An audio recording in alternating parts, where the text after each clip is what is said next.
beberapa hari yang lalu, 2 hari yang lalu kalau tidak salah, itu diserahkan ijazah Jokowi ke Bareskrim Mabes Polri. Saya tidak tahu istilahnya apa kalau dalam perspektif hukum pidana. Kan harusnya bukan menyerahkan begitu, harusnya penggeledahan, penyitaan atau bagaimana? Apakah itu sudah pro justisia atau tidak? Dan bagaimana nasib pengadilan gugatan perbuatan melawan hukum yang diajukan oleh Dr. Taufik? Karena ternyata ijazah yang dicari-cari untuk ditunjukkan itu sudah diserahkan ke Bareskrim Mabes Polri. So-called ya ijazah aslinya. Kita sudah terhubung dengan Dr. Taufik untuk membahas masalah ini. Setelah goes, saya kira beliau lebih sehat walafiat. Assalamualaikum warahmatullahi wabarakatuh, Pak Taufik. Ya, waalaikumsalam warahmatullahi wabarakatuh. Oke. Kayaknya kalau di telepon biasa kayaknya lebih bagus mungkin ya. Iya, betul. Oke, saya matiin, saya telepon biasa aja. Oke, ya sobat sekalian, kita coba telepon biasa dulu ya. Dan oke. Sebentar ya. Rupanya sekarang kita udah punya perspektif lain, pilihan lain, yaitu telepon biasa, jangan telepon umum seperti ini. Oke, ini kontak. Munculnya Pak Narko ini ya. Pak Taufik. Oke. Nah ini ya. Pak Taufik. Oke, sobat era sekalian. Mudah-mudahan nyambung baik ya. Assalamualaikum warahmatullahi wabarakatuh. Waalaikumsalam warahmatullahi wabarakatuh. Pak Taufik. Ya, lebih jernih ya. Ya, Cuman suaranya Bang Refli kok kecil ya. Suara Bang Refli kecil. Oh, ya. Besar suaranya. Gimana? Oke. Kalau ya. Saya sih bisa mendengar bisa. Oke, karena saya namanya juga handphonenya saya letakkan jadi agak jauh sedikit lah. Oh begitu. Ya. Tidak di mulut saya handphonenya, tapi mudah-mudahan suaranya jelas. Pak Taufik, kalau tidak salah 2 hari yang lalu itu sudah diserahkan ijazah yang sedang diburu Pak Taufik ke Bareskrim Mabes Polri. Sementara Pak Taufik memburu itu di Pengadilan Negeri Surakarta dalam judul gugatan perbuatan melawan hukum. Apa yang Pak Taufik ingin sampaikan, atau Pak Taufik menangkap konspirasi atau skenario apa dengan penyerahan atau penyitaan itu? Nggak tahu istilahnya. Tolong diluruskan dulu soal istilah. Silakan. Iya. Yang pertama, beberapa aktivitas, ada 3 pihak ini ya. Satu pihaknya Pak Jokowi yang melapor ke Polda Metro Jaya tanggal 30 April 2025, jadi bersamaan dengan sidang mediasi pertama begitu. Kemudian yang kedua, tepatnya itu Bang Refli, adik iparnya Pak Jokowi tanggal 8 Mei itu menyerahkan ijazah asli begitu ya. Terus pada tanggal 8 Mei juga Brigadir Jenderal Polisi Juhandani itu mengatakan kalau sudah berada di Jawa Tengah, khususnya Jogja berarti bukan Jawa Tengah ya, Jogja dan Solo ini selama lebih kurang 1 bulan. Nah ini buat sobat era semua harus didengarkan dengan cara cermat ya. Mendengarnya cara cermat, jadi bukan mendengarnya ala Pak Mahfud MD yang merasa paling pintar begitu ya. Nah kenapa? Silakan. Saya meluruskan dulu, semua media televisi itu memuat, bahkan juga Kompas TV mengatakan tanggal 30 April 2025 Pak Jokowi datang dengan ditemani beberapa pengacara. Yang saya lihat di situ adalah ada Yaakob Hasibuan, kemudian ada menantunya Pak Utuh Hasibuan, dan juga ada kawan saya di situ Rifai Kusuma Negara. Jelas dengan map kuning yang tipis begitu ditekuk, Pak Jokowi mengatakan di depan khalayak, Pak Jokowi menyebut dia membawa bukti ijazah lengkap ya. dari SMP, SD, SMP, SMA sampai perguruan tinggi. Ya, oke, kita not begitu. Yang pertama, kejanggalan pertama, kalau benar itu ijazah, kenapa begitu tipis? Ya, karena semua orang yang memiliki ijazah itu kan fungsinya 3 ya. Ijazah itu sebagai tanda lulus, kemudian syarat untuk mencari pekerjaan, yang ketiga itu menandakan seseorang pernah berprestasi. Ya, itu pasti sangat dihormati. Ijazah semua ijazah saya dari SD, SMP sampai PDIH semua saya laminating begitu. Itu yang pertama. Kemudian kejanggalan yang keduanya, kenapa pertanyaan sebanyak 32 itu hanya diselesaikan 2 jam? Kalau kita sebagai advokat, sebagai lawyers, itu rata-rata pertanyaan 32 itu butuh jawaban sekitar 4 sampai 5 jam begitu. Ini cukup 2 jam. Ya, oke. Kemudian kejanggalan yang ketiga, kenapa ini di laporan kehilangan, bukan SPKT, ya, bukan di tempat di mana seseorang mengadukan bahwa ada kejadian pidana yang menyebabkan dia dirugikan. Itu bukan di situ. Itu yang saya sampaikan. Ada 3 kejanggalan itu. Kejanggalan ijazahnya dilipat, kejanggalan pertanyaan itu di 32 hanya diselesaikan 2 jam, dan kejanggalan yang ketiga itu tidak di SPKT ya, tapi di unit pelayanan kehilangan. Oke ya. Lalu yang berikutnya, adiknya tanggal 8 Mei, karena beritanya 9 Mei, berarti itu penyerahannya 8 Mei, mengatakan bahwa sudah menyerahkan ijazah asli ya. Nah, kemudian yang ketiga, pada tanggal 8 Mei juga Brigadir Jenderal Polisi Juhandani itu dari Puslapor, Pusat Laboratorium Forensik Mabes Polri, mengatakan sudah berada di sekitar Surakarta atau Solo dan Jogja itu 1 bulan. Nah, ini kan sesuatu yang harus dipertanyakan nih, yang ketiga ini. Ini bukan sesuatu yang kebetulan. Bukankah Pak Jokowi itu membuat pengaduan atau laporan itu baru tanggal, tepatnya pengaduan ya, kalau pencemaran nama baik itu pengaduan itu tanggal 30 April, tetapi kenapa Pak polisinya itu sudah berada 1 bulan? Sepertinya kan mengantisipasi terhadap proses gugatan kami begitu loh. Kalau sudah berada 1 bulan, karena kami mendaftarkan perkara 14 April, keluar pengumuman sidang itu tanggal 30 April. Ini kan bukan sebuah kebetulan, sesuatu yang sudah dirancang. Lalu tiba-tiba Pak Brigjen Polisi Juhandani juga mengatakan 90% pemeriksaan sudah selesai ya, nanti yang 10% ini menunggu hasil laboratorium forensik. Maka menjadi sebuah maaf Pak Taufik, Pak Juhandani Raharjo Puro ini adalah Dirtipidum Bareskrim, Direktur Tindak Pidana Umum. Ya. Oke, iya. Jadi Brigjen Polisi Juhandani saya revisi ya, dia Direktur Tindak Pidana Umum Dirtipidum ya, Mabes Polri. Oke. Tetapi yang ingin saya sampaikan substansinya, keberadaan di sini kan sudah sesuatu yang direncanakan. Kalau 1 bulan orang kita belum sidang kok sudah 1 bulan, dan Pak Jokowi baru membuat pengaduan ke Polda itu tanggal 30 April. Ini sesuatu yang saling berkorelasi, sesuatu yang saling kait-mengkait begitu.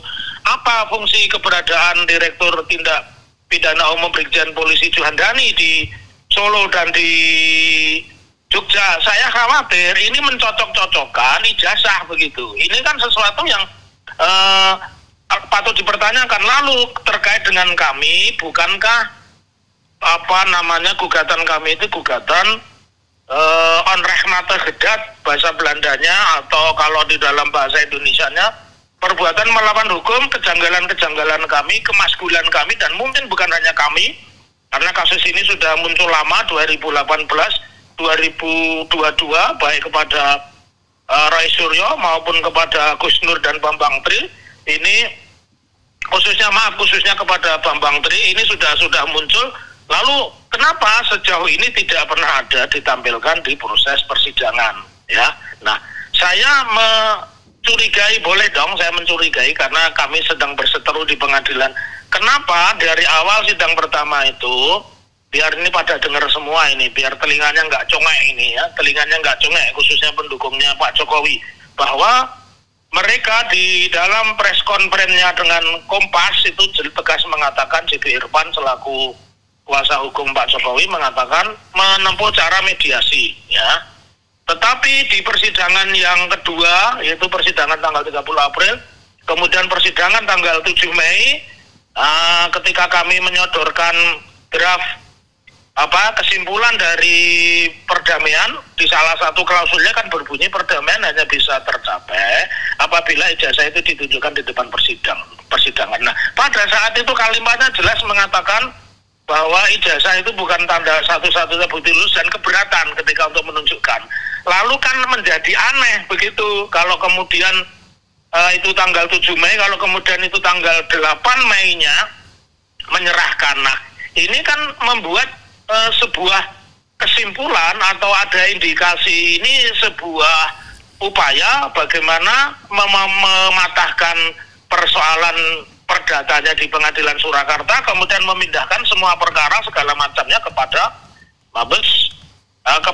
Polda Metro Jaya. Ini kan satu upaya yang tidak fair begitu. Mestinya kalau sama-sama menghormati hukum, ya, kepolisian juga menunggu dulu penyelesaian perkaranya sesuai dengan peraturan Mahkamah Agung nomor 1 tahun 56, ya, khususnya pasal 2 ayat 1 di situ disebutkan apabila ada riksa pidana yang berhubungan dengan pembuktian perdata, maka riksa pidananya dihentikan menunggu putusan perdata dulu. Nah, saya menengarai, ya, bahwa ini ada upaya-upaya yang dalam tanda petik itu tidak fair begitu. Kenapa kita masih bersengketa? Tiba-tiba ijazah itu yang dipertanyakan dan dijawab oleh kuasa hukum mereka, Pak JB Irfan, bahwa tegas mengatakan keberatan karena ijazah bukan satu-satunya bukti seseorang pernah bersekolah. Nah, tiba-tiba ijazah itu dibawa ke Polda Metro oleh adik iparnya, sementara Pak Jokowi mengkonfirmasi tegas tanggal 30 April dia sudah bawa. Nah, ini kan kebohongan yang bertubi-tubi, maka menjadi sebuah keanehan bagi kami. Ini sudah sesuatu yang sudah disetting begitu menurut saya, karena Direktur Tindak Pidana Umum Mabes Polri Brigjen Polisi Juhandani, yang biar Sobat Era tahu itu teman seangkatan Pak Kapolri angkatan 91, itu mengatakan sudah berada di Surakarta dan Jogja, di dua provinsi Jawa Tengah dan Jogja itu selama 1 bulan. Nah, ini kan makin mengkonfirmasi jangan-jangan semua dialektika itu berurusan juga dengan kehadiran Mabes Polri yang di Solo tidak mungkin menunjukkan ijazah, dan itu satu penghinaan. Tapi di sisi lain malah mereka membawanya ke Polda. Itu sebuah keanehan. Dan kalau kita melihat rekam jejak Brigjen Polisi Juhandani itu tanggal 10 Februari 2025 dalam catatan saya pernah dilaporkan oleh pengacara bernama Poltak Silitonga atas tuduhan, ya, tuduhannya adalah dugaan menggelapkan surat-surat berharga. Jadi surat-surat yang dilaporkan perkaranya nggak naik, tapi PP-nya tidak dikembalikan. Lalu menjawab pertanyaan yang paling bontot dari Bang Refli tadi mengatakan bagaimana tentang ijazah. Ijazah itu kalau itu dugaan praktek kejahatan ada 2 skenarionya, ya. Satu, karena didapat dari penggeledahan, itu tentu muncul berita acara penggeledahan atau penyitaan. Kalau itu kemudian dilanjutkan dengan penetapan ketua pengadilan Surakarta misalnya. Tetapi ini kan tidak, ini kan malah dengan sukarela diserahkan, berarti harus ada berita acara penyerahan, bukan penyitaan, karena diserahkan, yang benar bahasanya berita acara penyerahan barang bukti berupa berapa lembar ijazah SD, SMP, SMA, dan perguruan tinggi. Jadi saya klarifikasi Pak Taufik, saya dengar Pak Yakub Hasibun mengatakan yang diserahkan itu cuma ijazah SMA dan S1-nya saja yang diminta. Oh begitu, ya, oke lah. Berarti antara yang disampaikan Pak Jokowi di tanggal 30 April dengan adiknya berbeda. Tetapi sama-sama menyerahkan. Itu punya dokumentasi semua itu, ya. Oke. Bisa dicek. Enggak gini. Yang saya tahu di bawah SD, SMP, SMA, kuliah S1. Tapi yang diminta cuma SMA sama S1 aja. Oke. Ya, cuma begini maksud saya itu Bang Refli, tanggal 30 kan sudah bawa Pak Jokowi itu di depan media yang terus kenapa tanggal 8 bawa lagi, berarti ijazahnya banyak dong. Tanggal 9. Ya oke, tanggal 9. Berarti maka pertanyaan saya yang di bawah tanggal 30 itu apa? Apakah fotokopi yang bisa ditekuk? Terus yang tanggal 9 itu apakah yang asli? Itu pertanyaan saya, dan tadi yang saya bilang ini kan semacam dalam tanda petik memindahkan persidangan perdata yang harusnya juga sama-sama dihormati, tetapi langsung dibawa ke pidana itu. Kemudian yang kedua, analisa yang lain kaitannya dengan pemindahan itu nyambung juga dengan pernyataan Pak Mahfud MD yang mengatakan itu sudah pasti gugatan itu ditolak begitu, karena mestinya gugatannya itu kan prestasi, harus ada perjanjian. Nah, kami kan bukan lembaga partai politik, kami juga bukan lembaga KPU yang harus ada perjanjian seperti itu. Jadi kok nyambung begitu? Dari analisa-analisa ini dihubungkan dengan peristiwa-peristiwa, itu semuanya nyambung. Begitu pendapat saya, Bang Refli. Iya, sekarang berarti yang namanya gugatan perbuatan melawan hukum itu sudah sampai mana atau sudah mati sebelum berkembang? Gimana Pak Taufik? Kalau menurut saya belum ya, kemungkinan kan itu deadlock. Saya memperkirakan hari biasanya sidangnya Rabu, mereka minta penundaan itu diundur, diganti hari, digeser hari Kamis. Oke lah, hari Kamis ya. Sepertinya itu deadlock. Kalau deadlock sesuai peraturan Mahkamah Agung nomor 1 2016 ya, itu kan harus dikembalikan lagi kepada hakim pemeriksa. Nah, hakim pemeriksa itu adalah hakim yang awal mula mengadili. Begitu prosedurnya Bang Refli. Nah, di situ nanti baru akan dimunculkan satu pembacaan gugatan, itu yang pertama. Atau bisa juga kalau kami nanti buat skenario berbeda, kami memperbaiki gugatan, bisa saja begitu ya. Terus yang kedua, apabila kami tidak memperbaiki gugatan, maka kami akan melakukan permintaan ya, setelah sidang deadlock itu tanggal hari Kamis, itu berarti tanggal 14 ya. Iya. Nah, kami minta seminggu sesudahnya, berarti tanggal 21 Mei ya, itu kami akan bacakan gugatan kalau kami tidak ada perubahan. Ya, jadi kami tidak ingin gugatan itu dianggap dibacakan, masyarakat biar tahu ya. Biar masyarakat tahu kalau kan nanti deadlock, kami akan membacakan gugatan berapa lembar pun, itu sekitar 32 lembar dan sebagainya. Dan satu hal yang harus diketahui masyarakat, kami ingin mendidik dan menyampaikan pendidikan hukum ini secara cerdas, smart, lewat pengadilan. Maka kami juga akan undang pihak ketiga. Lembaga negara yang kami undang pihak ketiga adalah Komisi Yudisial ya, Divisi Pemantauan Perilaku Hakim. Nanti kita akan undang itu. Kami akan bersurat itu. Hari ini kami mau rapat itu Bang Refli. Kita mau rapat, mau membahas itu tentang mengundang pihak ketiga supaya memantau waktu demi waktu, tahap demi tahap, acara demi acara persidangan gugatan perbuatan melawan hukum atas dugaan penggunaan ijazah palsu saat mencalonkan sebagai Wali Kota Surakarta. Begitu Bang Refli. Pak Taufik, ada Perma nomor 1 1956 atau 59 ya, 56. Iya, 56, yang mengatakan bahwa kalau ada kasus perdata dan kasus pidana yang berjalan beriringan seperti ini, maka diselesaikan dulu perdatanya, karena siapa tahu ada hak-hak keperdataan yang harus diperjelas. Tapi yang terkesan adalah polisi di Bareskrim jalan, di Polda jalan, kemudian bahkan Pak Jokowi seolah-olah menghindari yang pengadilan ini, padahal pengadilan ini sudah berproses. Kita tahu bahwa pengadilan ini kan harusnya jauh lebih dihormati dibandingkan proses di pihak kepolisian. Silakan Pak Taufik. Iya, persis ya. Kalau kita mengatakan asas-asas di dalam hukum pidana, asas hukum pidana itu asas berlakunya kan mengenal yang disebut fiksi hukum ya. Fiksi hukum itu artinya ketika sebuah peraturan, terlebih undang-undang itu diundangkan, maka semua orang dianggap tahu hukum. Nah, di dalam konteks ini tentu Pak Jokowi tahu ya, karena Pak Jokowi bukan orang sembarangan, pernah jadi wali kota, gubernur, dan presiden 10 tahun atau 2 periode, tentu dia paham itu. Nah, di dalam konteks ini, kalau saya tadi di dalam catatan saya tanggal 30 April, kemudian tanggal 8 Mei ya, pernyataan Dirti Bidum Mabes Polri Brigjen Polisi Juhandani ini mengesankan bahwa Pak Jokowi itu semakin mengkonfirmasi kalau beliau masih punya kendali kepada kepolisian begitu ya, masih punya kendali kepada kepolisian. Terbukti kepolisian yang nyata-nyata sidangnya baru tanggal 30 tapi ternyata sudah ada sebulan, artinya sudah 3 minggu sebelumnya. Kalau jumpa pesa tanggal 8 Mei berarti sudah 3 minggu sebelumnya itu sudah berada di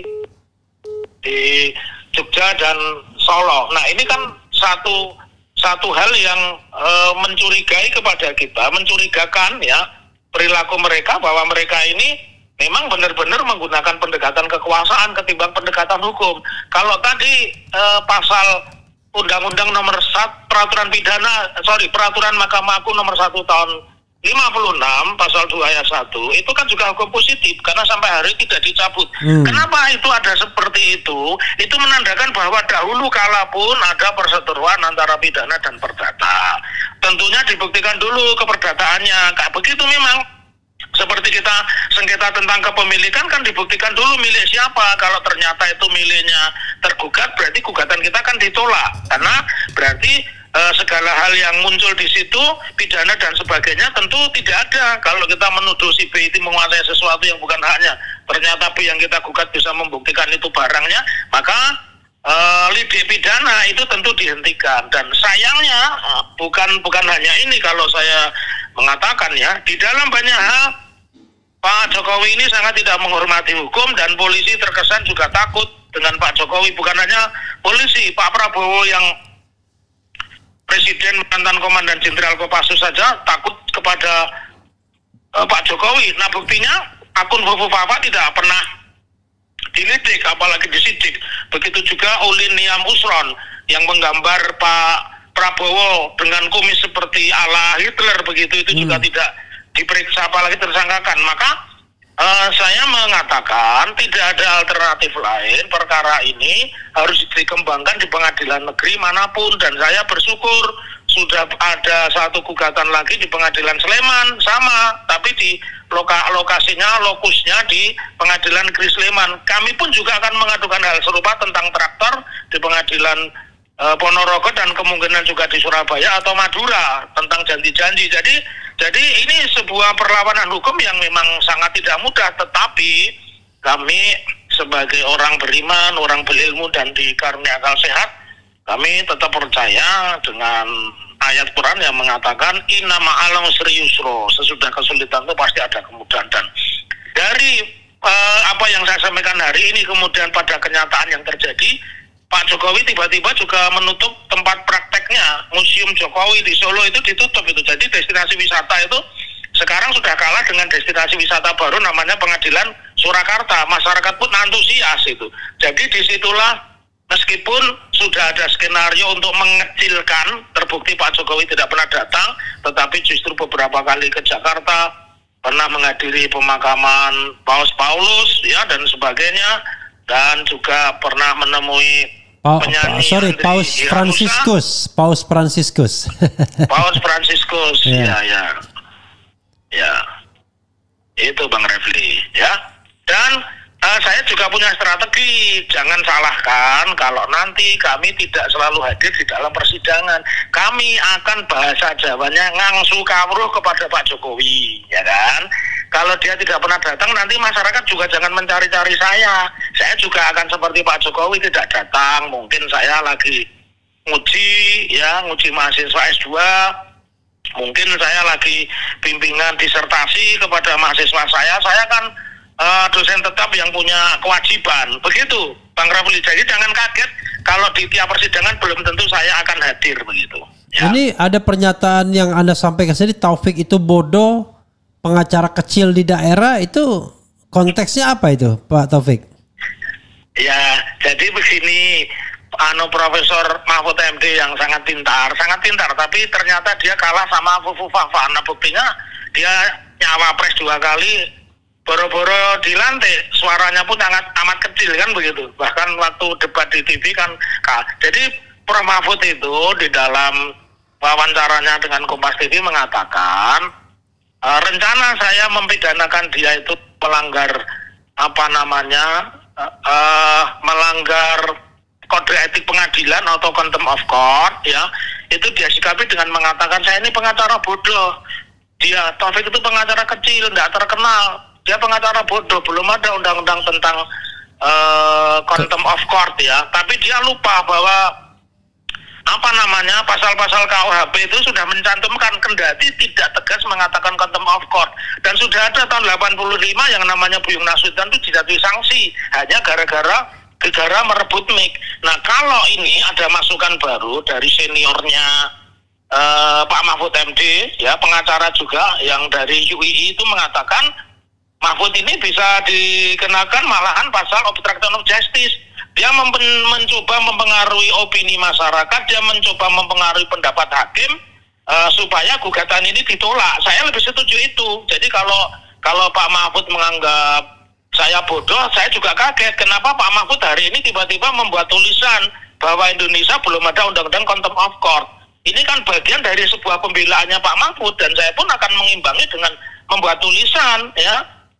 Sebagaimana juga hakim itu memiliki hak untuk menemukan hukum seperti Sarpin misalnya, gugatan pra-peradilan yang objeknya tertutup, tidak menyebut tentang tersangka, tiba-tiba ada hakim Sarpin yang berani menambah perasa baru, penetapan tersangka itu juga bagian dari objek pra-peradilan.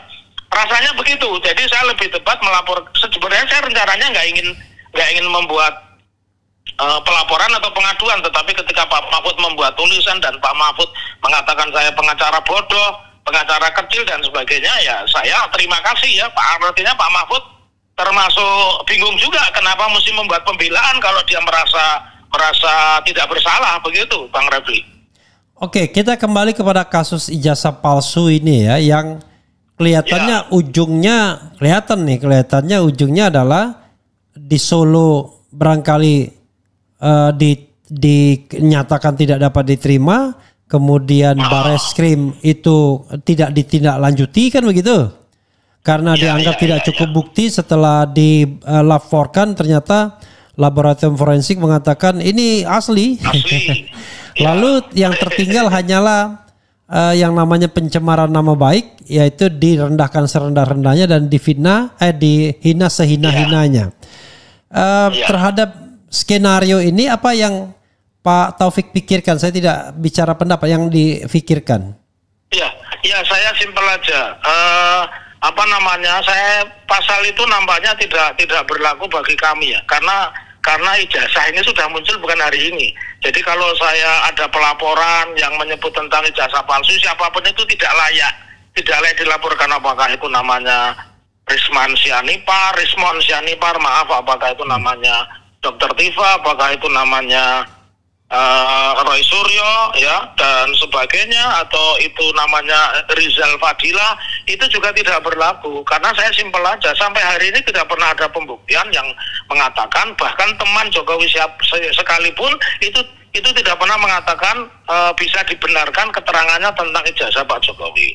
Karena tempat yang paling kuat untuk membuktikan keberadaan ijazah sebagaimana kutip di dalam Kitab Undang-Undang Hukum Acara Pidana pasal 185 itu adalah apa yang saksi, ahli atau terdakwa terangkan di depan sidang. Nah, kalau itu tidak ada, maka ini akan menjadi catatan sejarah buruk bahwa di Indonesia pernah ada seorang presiden yang diduga tidak memiliki ijazah dan sampai tidak pernah dibuktikan kemana ijazah itu berada. Tetapi semua orang yang menyoal itu dianggap melakukan pencemaran nama baik ya.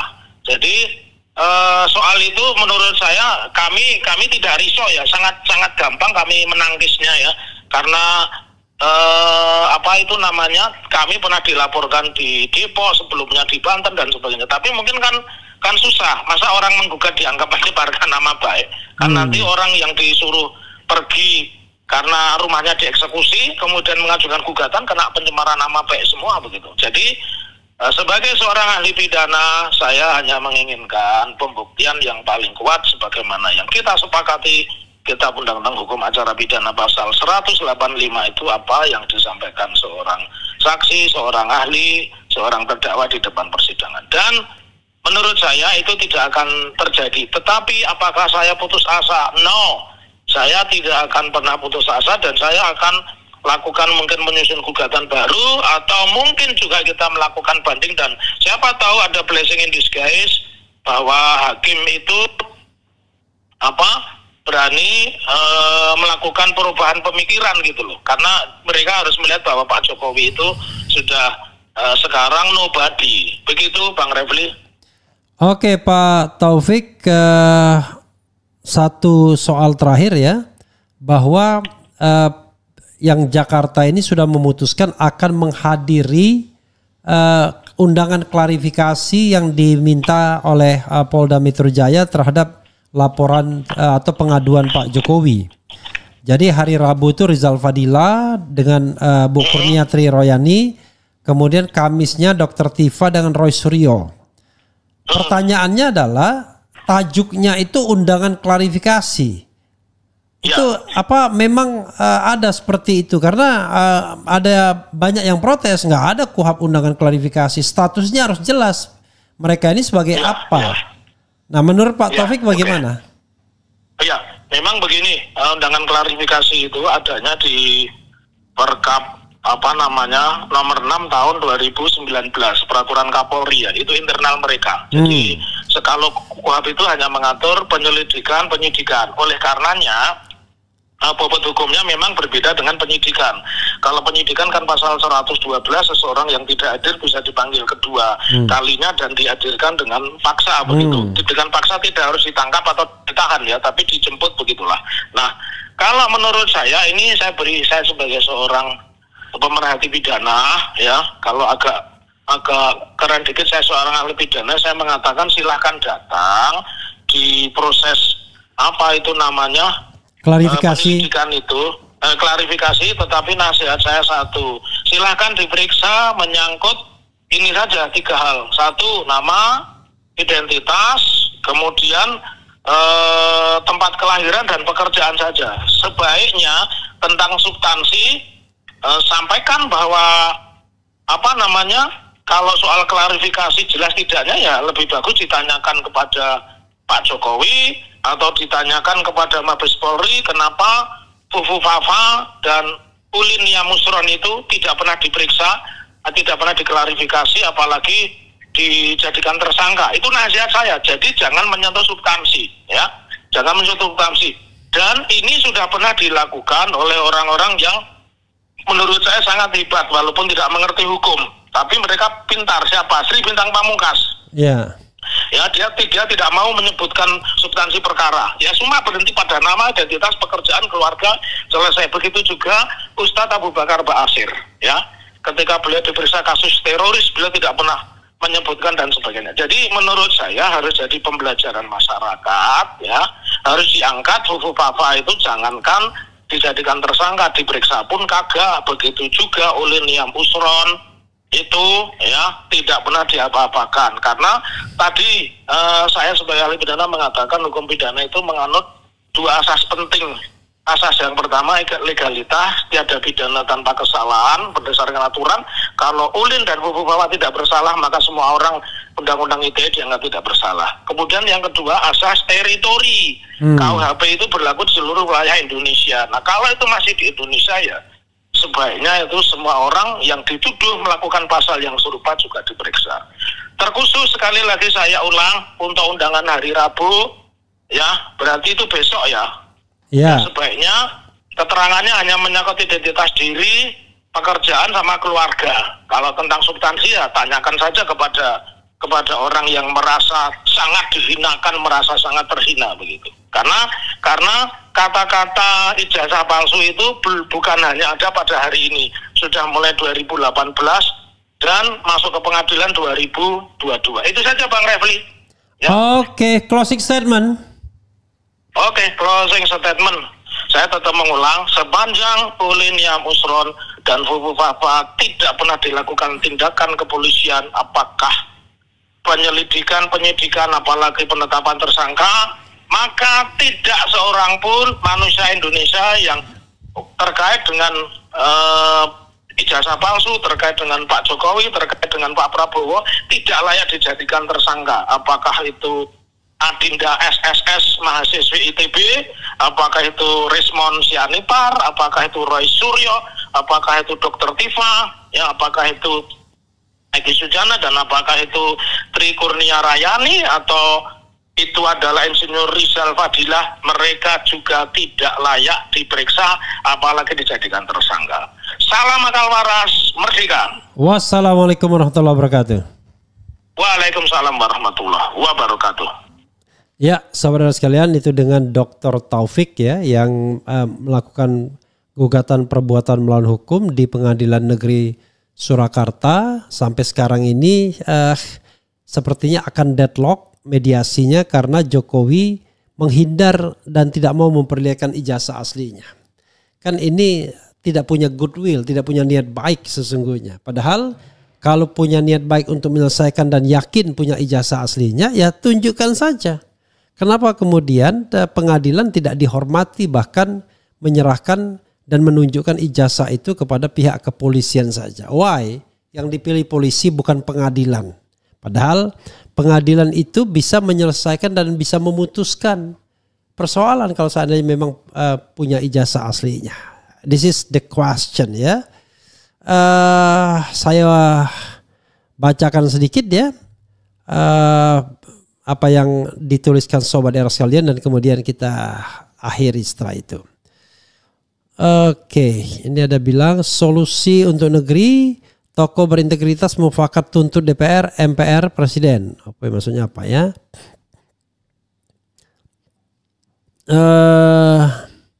Semakin buat gaduh Jokowi. Bagaimana negeri ini akan makmur? Jenderal-jenderal di Kopassus dan Polri yang seharusnya lebih memiliki nasionalisme tinggi dibanding rakyat biasa malah rakus tamak, rela mengorbankan rakyat untuk nafsunya. Bung RH, tolong tegaskan siapa berhak menentukan kepalsuan ijazah seseorang? Polri, lembaga pendidikan, pengadilan? Ya pengadilan dong. Jadi sebenarnya Polri itu ya melakukan proses penyelidikan dan penyidikan. Nanti kalau sudah lengkap diserahkan pada jaksa untuk melakukan penuntutan, kan begitu. Nanti hakim akan memutuskan. Nah, yang diputuskan hakim itulah sebuah kebenaran. Dianggap sebuah kebenaran karena prosedurnya seperti itu. Perkara kemudian putusannya tidak adil itu soal lain. Lembaga pendidikan bagaimana? Ya sebagai pihak yang memberikan keterangan. Tapi jangan lupa membuktikan keaslian ijazah itu tidak hanya berdasarkan keterangan. Tetapi tentu ada metode lain seperti uji forensik dan lain sebagainya. Itu saja saudara sekalian ya, mudah-mudahan apa yang kita perbincangkan ini bermanfaat, dan saya bacakan 1-2 lagi ya. Percayalah dan yakin pembela kebohongan yang zolim akan ikut hina sengsara dunia akhirat kecuali tobat, ngaku salah, minta maaf, memperbaiki kesalahan sehingga insya Allah bisa selamat ya. Mendukung penuh teman-teman 2RS, maksudnya Roy Suryo Rismon Sianipar, RH, Pak Taufik dan kawan-kawan. Ajak juga Bang RG, dan informasi ini penting untuk publik.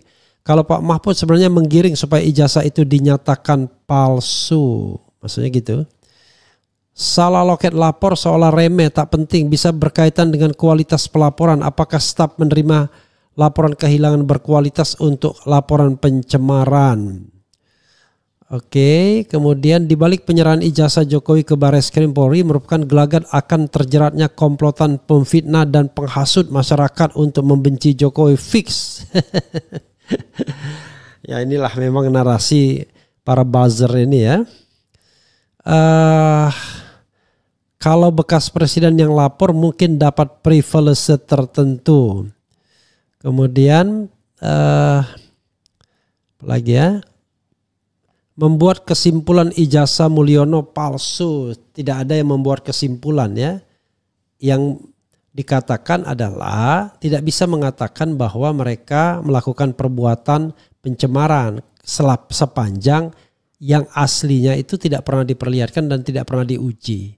Bagaimana kita mengatakan orang melakukan pencemaran tentang ijazah palsu kalau ijazah aslinya tidak pernah muncul atau tidak pernah diuji ya originalitasnya, kan begitu. Oke, semoga yang sudah membohongi apalagi nih, hati-hati, awas ada partai coklat. Ya kita berharap ya pihak penegak hukum kepolisian bertindak netral dalam kasus ini. Karena yang kita cari adalah kebenaran. Nah, kebenaran itu bisa milik siapa aja. Bisa milik Pak Jokowi, kemudian terbukti ijazahnya asli. Bisa milik orang yang mengatakan sebaliknya seperti Dr. Rismond, Dr. Orosuryo, Dr. Tifa, dan teman-teman lainnya atau aktivis lainnya. Begitu saja saudara sekalian ya.